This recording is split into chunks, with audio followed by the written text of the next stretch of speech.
Hi guys, আপনারা সবাই কেমন আছেন? আশা করি সবাই ভালো আছেন আর আমি অনেক ভালো আছি। আমি রান্না করব নতুন একটা রেসিপি আর আপনাদের সঙ্গে শেয়ার করব। আপনারা অবশ্যই এভাবে একবার রান্না করে দেখতে পারেন, কতটা সুস্বাদু হয় খেতে, অনেকটা টেস্টি হয়। দেখুন আমি রান্না করব আর আপনাদের সাথে পুরো ভিডিওটা শেয়ার করব। আপনারা ভিডিওটা স্কিপ না করে পুরো ভিডিওটা দেখবেন। আর ভালো লাগলে লাইক কমেন্ট শেয়ার করে যাবেন, সাবস্ক্রাইব তো প্লিজ করে যাবেন। দেখুন এখানে পেঁয়াজটা আগে থেকে কেটে রেখেছিলাম, সেটাই অল্প পরিমাণ তেল দিয়ে ভেজে নিচ্ছি।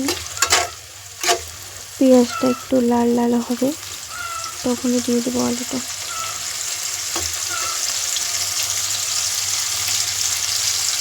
আপনারা প্লিজ সাবস্ক্রাইব করবেন, আমার পাশে থাকবেন আপনারা। দেখুন পেঁয়াজটা একটু লাল লাল হয়ে গেছে, এবার দিয়ে দিচ্ছি আলুগুলো।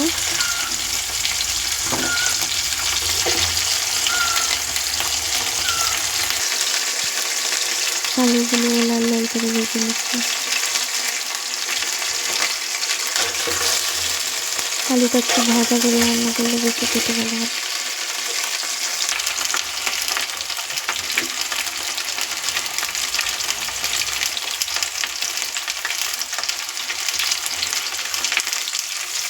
দেখুন আলুটা লাল লাল করে ভেজে নিয়েছি। এবার দিয়ে দিলাম সামান্য পরিমাণ লবণ,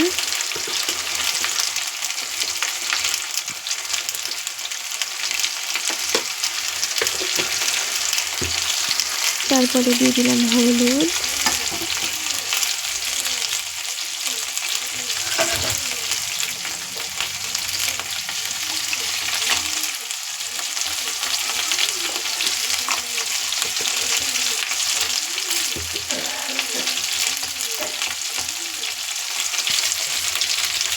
তারপরে দিয়ে দিলাম লঙ্কা গুঁড়ো।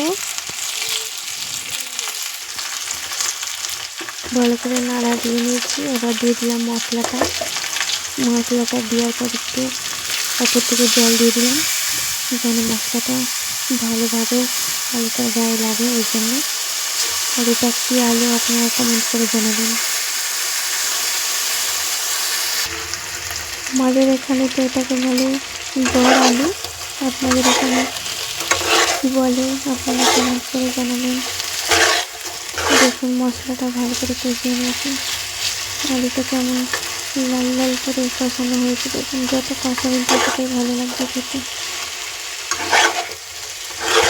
খুব সুন্দর করে কষিয়ে নেবেন। ঢাকা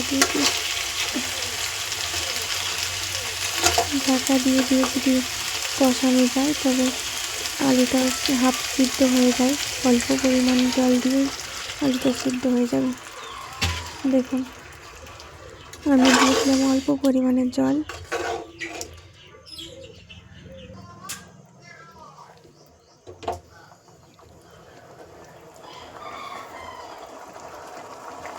প্লিজ আপনারা কমেন্ট করে জানাবেন ভিডিওটা কেমন লাগছে।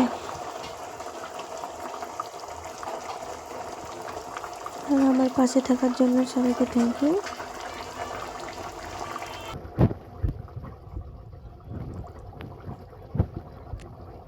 দেখুন আমার রান্না প্রায় কমপ্লিট। এবার উপর থেকে দিয়ে দিলাম গরম মশলা।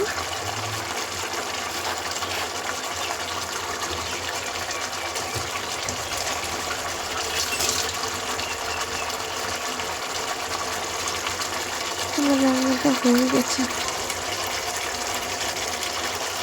নামিয়ে দেবো।